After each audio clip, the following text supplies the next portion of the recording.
Unexpectedly, Putin will choke on oil in his own residence. It's an epic finale to the so-called SVO. It's no longer possible to hide it. The dictator is cornered from all sides. A palace coup in Moscow. The plan to oust the bunker man from the presidency is on the table. The final 8 months of the dictatorship. Z-blogger Remeslo finally said what the Kremlin feared most. Here is who is trying to seize power in the RF. You will be shocked. A blunt statement about military defeat. Meanwhile, our people are ready. Magyar has issued a death sentence to the enemy. The route for the drones has been mapped out. The enemy's artillery will definitely not hold up. Fedorov gave the signal. Our people have filled the sky with the best defense. And all of this is happening right now. Hello, I'm Darina Gutskalo, and we are starting. At this very moment, danger is breathing down Putin's neck. Our forces literally cut off the Russian dictator's access to his favorite palace in Gelendzhik. By the way, this is the same residence where explosions were heard in 2024, followed by a forest fire nearby. This time the situation is described by the code word catastrophe. The oil slick that appeared in the Black Sea after a UAV attack on the Rosneft marine terminal in Tuapse has moved significantly north. On a satellite image taken on Sunday, its edge was 30 kilometers from Vladimir Putin's palace at Cape Idokopas. The oil product slick is moving along the coast to the northwest, and the situation is only getting worse. Just last week, the pollution covered about 50 kilometers, and now the scale is already growing. The General Staff of the AFU confirmed that 24 oil product tanks were destroyed in Tuapse, and 4 were damaged. However, it seems this is not the end. A swarm of drones is once again surrounding Tuapse.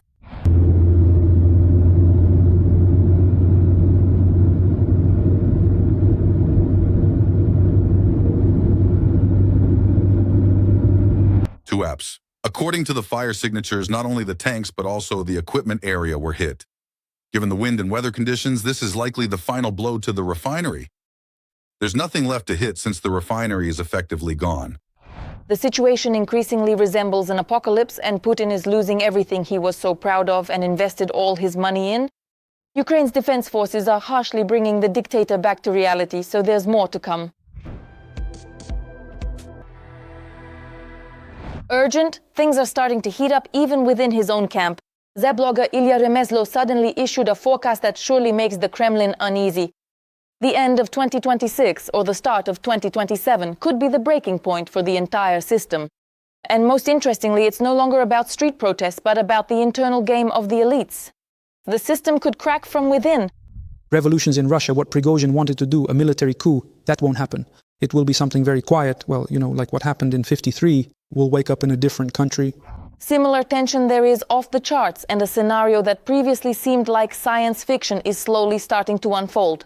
Putin is being eaten by his own. Talking to various people, including those from the administration and the government, they actually all secretly hate Putin. They just hate him because he took everything away from them. They can't enjoy the benefits they used to enjoy. In fact, everything is already a foregone conclusion for the most part. What's more, Z-blogger Remeslo unexpectedly brings out the big guns, naming Putin's possible successors. The list includes the names of the Prime Minister, Mishustin, Economy Minister Reshetnikov, and also a mysterious modern candidate from the presidential administration whose name he decided not to reveal. And that's not all. Behind the scenes, according to him, people from the orbit of the head of government, Kirienko, are also being discussed. Plus, familiar figures from the inner circle are emerging. However, the most striking thing is something else. He directly says that part of the elite will only welcome the changes. And that's not all. Even from behind bars, the voices are getting louder. War criminal Igor Girkin admits there's a stalemate at the front, and the brilliant commanders, according to him, have lost all opportunities for victory. And on top of that, support for Ukraine from the EU. So the final scenario for the Russian Federation, according to him, is already known. Unfortunately, we are heading towards a military defeat. That's a fact. Let's not just accept it, but let's at least acknowledge this unpleasant fact and proceed from the basis that the threat is real. Meanwhile, Ukraine is snatching victory for itself. A drone noose around the enemy's neck. Magyar hinted at new long-range strikes. A territory of 1,500 to 2,000 kilometers deep inside Russia is no longer a peaceful rear. The freedom-loving Ukrainian bird flies there whenever and wherever it wants. At the same time, he noted that the targets remain unchanged. Russian oil refineries that fuel the war. Along with this, according to him, every attack by Ukrainian units has not only a military goal, but also a psychological effect, to sow doubt among Russians about the expediency of the so-called SVO and the actions of their leadership. At the same time, Ukraine is not only breaking the enemy's defense umbrella, but also strengthening the protection of its own sky with interceptor drones. Anti-Shahed drones are a technological response to the enemy. They are hundreds of times cheaper than missile systems and dozens of times cheaper than Shaheds, which allows for the most efficient use of budget resources. The numbers are truly shocking. The military has already received twice as many interceptor drones as in the entire year of 2025. And it seems this is just the beginning. Ukrainian drones are forcing the enemy to shift into reverse. At this very moment, Belarus is preparing an active offensive. A new war is starting, the fire is lit. Russian drones are flying through Lukashenko, Batka is hiding everything. Moscow set a bad example for Minsk, and it seems it might pay for it itself. A familiar scenario is already on the table. In which direction, ultimately, is the Belarusian dictator going to take the first shot? And won't he shoot himself in the foot this way? More on that in a moment. The threat of an invasion from Belarus. How real is it?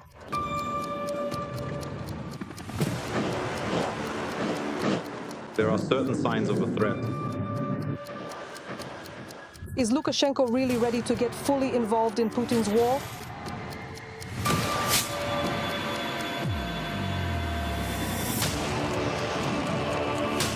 They are preparing for a possible escalation.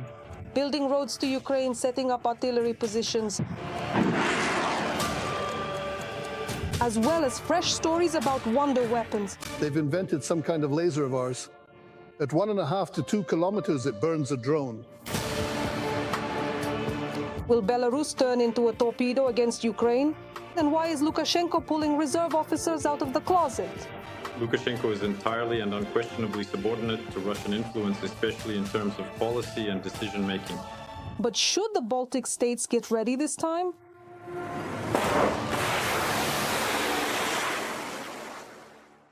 The Belarusian dictator is on a roll again. They've invented some kind of laser of ours. I want to see it. Quite effective, the defense minister says. Well, at 1.5 to 2 kilometers, it burns a drone. Wonder weapons against drones, a miracle laser like in Star Wars, and a Russian nuke up the sleeve. Well, why do you think I needed to bring this tactical nuclear weapon? Are we really going to come here and stir up the whole world and scare someone? Absolutely not. This is actually a significant factor of our defense, of our overall security. And a week earlier, a statement by the Ukrainian president that Belarus is building roads to Ukraine and setting up artillery positions. And to continue, the Russians have many really sick and quite fantastic ideas. So I really don't want Belarus to be dragged into these fantastic ideas for them to turn into a terrible reality. But is Lukashenko really ready to get involved in Russia's war against Ukraine to the fullest? And does the potato army threaten us? Meanwhile, the information field is being torn apart by loud statements about the latest lasers and a nuclear shield. But in reality, the Belarusian dictator is pulling reserve officers out of the closet. We are preparing for war. He signs a decree on their conscription for military service, and reservists are receiving mass summonses for military training. The system is waking up, likely, as always, on a signal from Moscow. We already clearly see that Lukashenko is, without any doubt, completely and absolutely subordinate to Russian influence, and it will ultimately be exactly as Putin wants it to be. I think Lukashenko's agency is so low right now that he'll do whatever Russia tells him to do.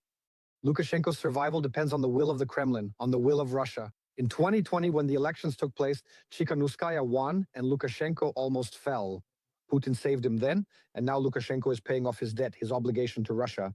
And there are several scenarios here. We've already seen the first one. Just like that, dozens, then hundreds of armored vehicles moved toward our border, though later they fled back with just as much enthusiasm.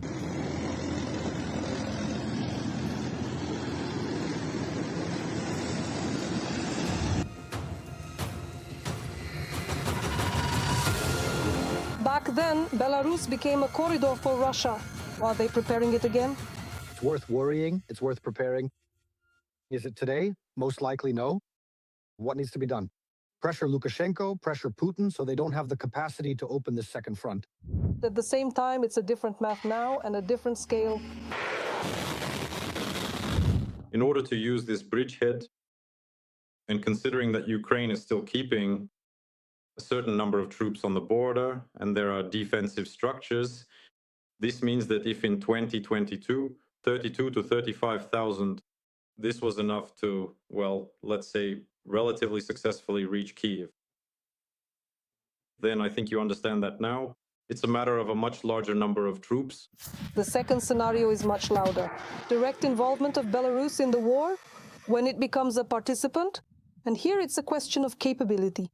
Certain unfriendly actions against Ukraine can be carried out from Belarusian territory. I'm nowhere near considering the option of a large-scale invasion because there really aren't enough of their own troops in Belarus to oppose Ukraine at this stage. Specifically 45 to 60,000. The combat-ready corps is even smaller.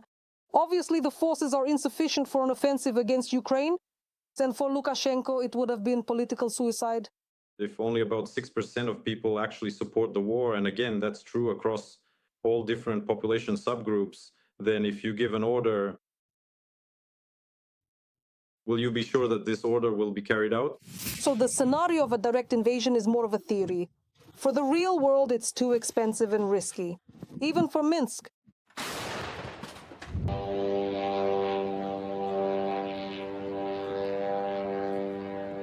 In these July shots, a drone flew into Lithuania from the Belarusian side, not for the first time, and certainly not for the last. And here, Russian propagandists are boasting about the Polish incident. 19 of these small drones that entered Polish territory caused a terrible stir there. Aviation was scrambled, F-35 planes, and out of 19 drones, they could only shoot down 3. So far, these are minor incidents, but they look like a hint at a possible third scenario. We see from the military contracts being signed with Belarusian defense enterprises that they are preparing for a major war, for a long war, either with Ukraine or with Western countries.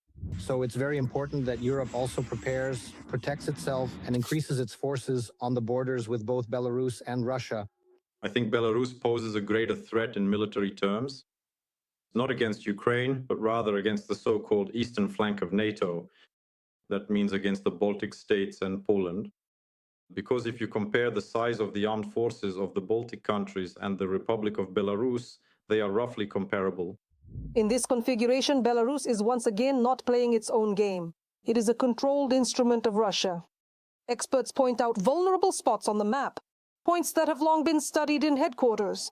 Narva, Daugavpils, Ignalina, and separately the Suwalki Gap, a narrow strip between Belarus and Kaliningrad. Russia, having the Belarusian military forces as a kind of ace up its sleeve, will, without a doubt, use it at the most unexpected and unpredictable moment for us when we are least prepared. Lukashenko has already threatened to seize parts of Lithuania and Poland before. Remember? We'll have to address the situation with the Baltic republics directly. And exactly. And you're taking a part of Poland too? Just a small part. The northern part, right? But in the end, opening another front right now is an unaffordable luxury for Moscow. Resources are already stretched thin, and the risks are far too high. Therefore, there's a low probability of any sudden moves from Minsk. Besides, for the self-proclaimed leader, the sowing season is in full swing.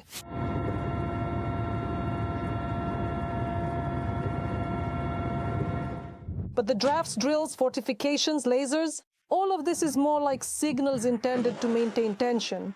This is pressure on society. Propaganda, the state, the Lukashenko regime are scaring society with war. And the drills, training, military exercises, these are also elements of such pressure on society so that people don't protest, so that they're afraid and don't take to the streets. Most of the announced measures are planned, experts say. It's just that this time they're being wrapped as an urgent response to a threat. And now I'll show you where the attack on Belarus was being prepared from. Or something more recent. If someone suddenly decides to talk to us and look at us through the sights of a weapon, we will respond. That's what we're preparing for.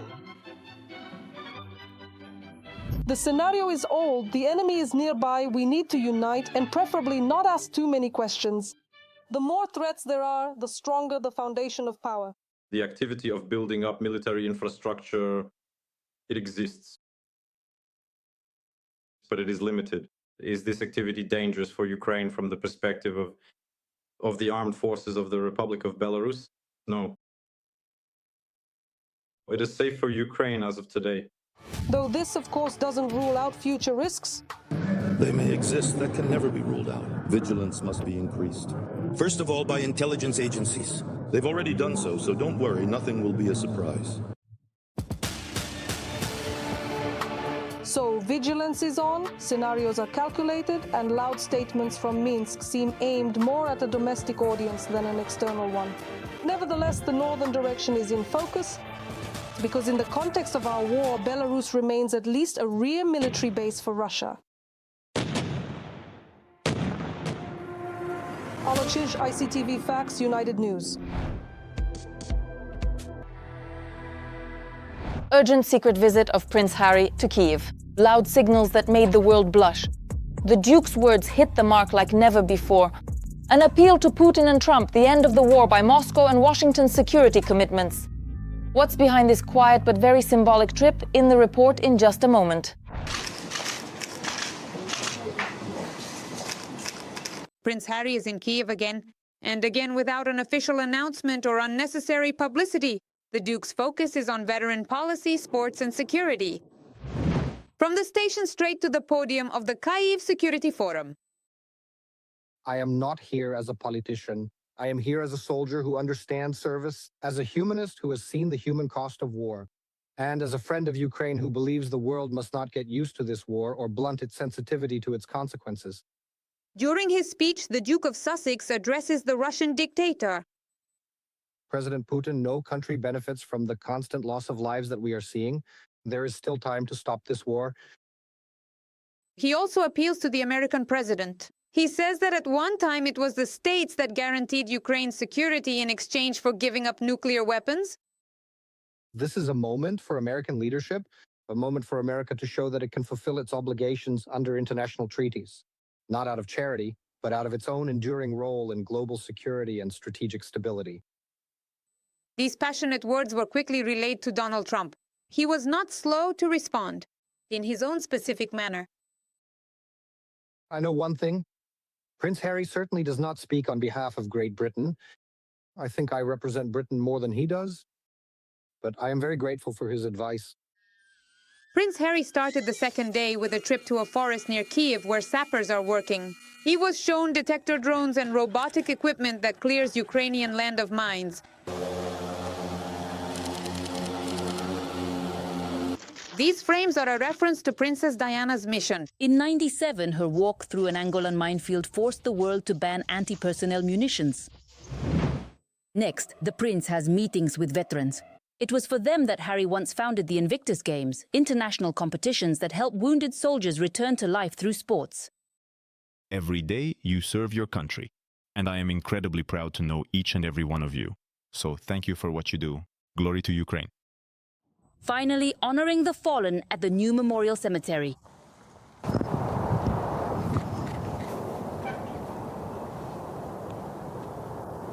In the memorial book, the prince left a note. Thank you for your service and sacrifice. We are immensely grateful for your commitment to this great nation. This is already Prince Harry's third visit to Ukraine during the full-scale war. In April of last year, he visited Lviv. At that time, he met with the wounded in a rehabilitation center. And less than 6 months later, the Duke of Sussex arrived in Kiev to see the consequences of Russian attacks with his own eyes and launch new initiatives to support veterans. Alexandra Babikina, Valery Ryabchenko, We Are Ukraine, United News Marathon. It finally happened. A thaw. Ukraine and Hungary are emerging from a long-standing conflict. After a series of tense moments, the first signs of rapprochement are appearing. Peter Magyar has spoken about Kiev once again. The ousting of Orban and the weakening of Moscow's grip have already yielded results. Budapest's tone has changed dramatically. Does this mean a new chapter in relations, and how much will it affect support for Kiev? Let's look into it further. The ice has broken in relations between Ukraine and Hungary after the victory of the opposition TISA in the parliamentary elections. and its leader Peter Magyar. Kiev has finished repairing the Druzhba oil pipeline damaged by Russian missiles, and Budapest has greenlit a €1 billion loan from the EU. Ukraine is set to receive the first tranche in early June, and overall this year the EU promises to transfer half of the total amount. Over 28 billion of that will go toward defense, purchasing drones and air defense systems, with the rest for budget needs. In return, Kiev must meet several EU conditions, uphold the rule of law and use the funds appropriately. Ukraine and Hungary are neighbors, and I think our peoples need strong, warm, good relations. It's not just about strategic relations. You are neighbors, you must live in peace. We are ready to work together, side by side, to help each other. I am confident and I hope they will be very open to us. Hungary also lifted its veto on the 20th package of anti-Kremlin sanctions. The list of restrictions includes 36 enterprises linked to the Russian energy sector and 46 shadow fleet tankers. Hungary's future Prime Minister Peter Magyar, unlike his predecessor, promises to continue supporting EU measures against Moscow and not to veto decisions regarding Kiev. And if Orbán's foreign policy was openly pro-Kremlin, then with the future policy of Magyar, who supports European values and at the same time does not give up Russian energy, it's not all so simple. After Magyar's first press conference as the winner of the parliamentary elections, the Kremlin called Hungary an unfriendly country, but later Moscow changed its rhetoric. Supposedly, they are satisfied with the future Prime Minister's pragmatic approach to dialogue with Russia. Then Magyar promised not to cancel contracts for cheap Russian energy, and as soon as the war ends, to lift sanctions on the Russian Federation. While Kiev is also waiting for the Kremlin to provide reparations and the restoration of territorial integrity. From the very beginning, we have said that we do not support Ukraine's accelerated entry into the European Union. For a state participating in a war, joining the European Union is impossible. Therefore, all candidate countries must go through the same process. They have to discuss the clusters, and if Ukraine does that, then there will be a referendum in Hungary. And this will not happen in the near future and not in the next 10 years. But as for Ukraine's entry into the European Union, here, with the change of the ruling party, Hungary's position remained unchanged. Under Magyar, it will oppose the rapid entry of our state into the EU, as some member countries suggest. The future Prime Minister believes that Ukraine must go through the traditional accession procedure for everyone. While Kiev is moving according to an accelerated scenario of European integration and expects cooperation from Budapest. I am sure that we are going according to our plan, despite the blockages that were there. I really wanted, and I agreed on this with partners, that we really want to open all clusters in 2028. And in my view, I truly believe that this is a realistic and achievable goal that we can work towards. We will do absolutely everything we possibly can to accomplish this in the coming months, as long as there are no unexpected or new challenges that arise along the way. The return to Ukraine of almost 70 million euros and 9 kilograms of gold, which Hungary illegally seized in early March, remains in limbo for now. Orbán promised to return the money after the launch of the Druzhba oil pipeline.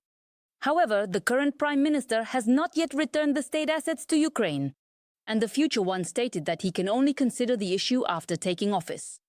And that will happen on May 9th. Peter Magyar promises to try to establish relations with neighbors, including Ukraine. However, there are many unresolved issues that have accumulated over the years of Orbán's rule. One of the most acute is the issue of national minorities, a problem that Kiev and Budapest have been unable to solve for almost 10 years. From Brussels, Anna Hrishina, We Are Ukraine, United News Marathon. On this note, we conclude our broadcast. We're continuing to follow the latest events right now to bring them to you first. Don't forget to subscribe. See you.